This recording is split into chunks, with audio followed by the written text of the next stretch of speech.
हे छोटे छोटे मासे असतात ना, हे असे झाडून काढतात. मोठे असले असते ना तर त्यांनी ते काढले असते. बहुत डिफिकल्ट क्वेश्चन दिया है तुझे. इसके बाद कोई सवाल ही नहीं है. रुका 1-2 मिनिट दे अभी. 5 मिनिट नाही 2 मिनिट दे. पहिलं जेव्हा भेटलो होतो आणि मी याला असंच फिरायला घेऊन गेले होते एका ठिकाणी आणि त्याला मी दाखवलं की किती शांत जागा आहे बघ. आणि आम्हाला दोघांनाही शांतता आवडते. आम्ही दोघेही पार्टी करणाऱ्यातले नाही आहोत. तर तेव्हा असं ठरलं की आपण कोकणातच लग्न करायचं आणि इथलं कल्चर लोकांना दाखवण्याचा प्रयत्न करूया आणि मस्त इको फ्रेंडली वगैरे असं एक लग्न छान करूया. जर हिच्यासोबत लग्न करेन तर इकडेच. आणि आम्ही ठरवलं होतं की जर हिच्यासोबत लग्न करायचं. जर मग काय नाही म्हटली असतीस मग. नाही म्हटलेलं मी तुला, तू मागे लागलास. बास्केट जर हिच्यासोबत लग्न करायचं बोलाय यार. जर हिच्यासोबत म्हणजे काय होतं. मग आपलं ठरलं नव्हतं लग्न करायचं. माझं ठरलं नव्हतं पण म्हणजे तुझं माझं ठरलं होतं. मग नसतं केलंस मग असं. अच्छा ठीक आहे चल, माफ केलं तुला. आता उद्या परवा लग्न आहे म्हणून.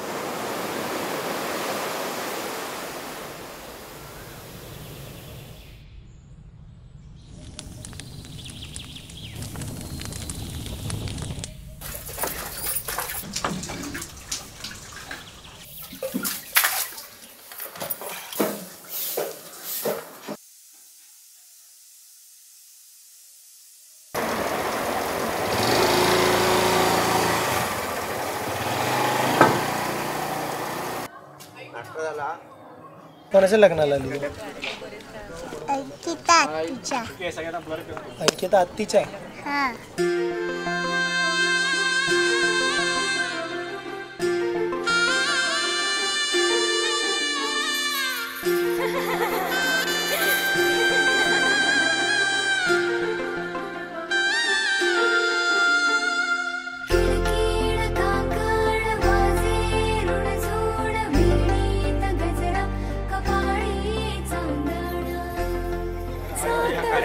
साखरपुडा संपन्न झाला. काय बघू नक्की ना. झाला कन्फर्मेशन झालेलं आहे. तर तुम्ही सगळेजण आल्याबद्दल आम्ही रावलकर कुटुंबीय आणि पवार कुटुंबीय आपल्याकडे कार्यक्रम आहे. त्यांचा काय संबंध आहे? पवार कुटुंबीय आमचा कार्यक्रम आहे ना. तुम्ही गेस्ट आहात आमचे. मगाशी मला बोलला तू तुझ्या साईटने. आता बदल इकडे आलोय. सल्ले सांगू काय तुमचे? सल्ले सांग काय सल्ले दिले. राहू द्या.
आम्ही खूप आधीच ठरवलं होतं की आम्हाला लग्न करायचं तर कोकणातच करायचं आहे. म्हणजे आम्ही भेटलो होतो लक्ष्मीनारायण मंदिरच्या इथेच आणि तिथेच आम्ही ठरवलं होतं की इथे लग्न करायचं आहे.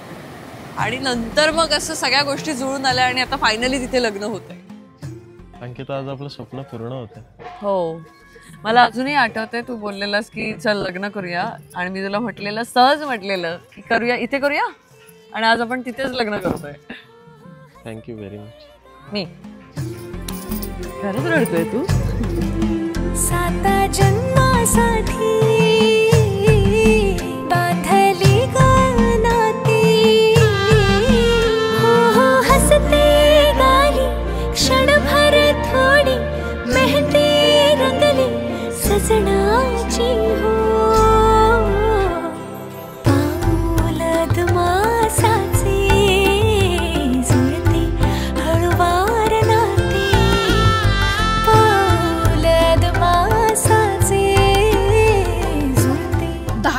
आई कुठे आहे? विधीची वेळ झाली आहे.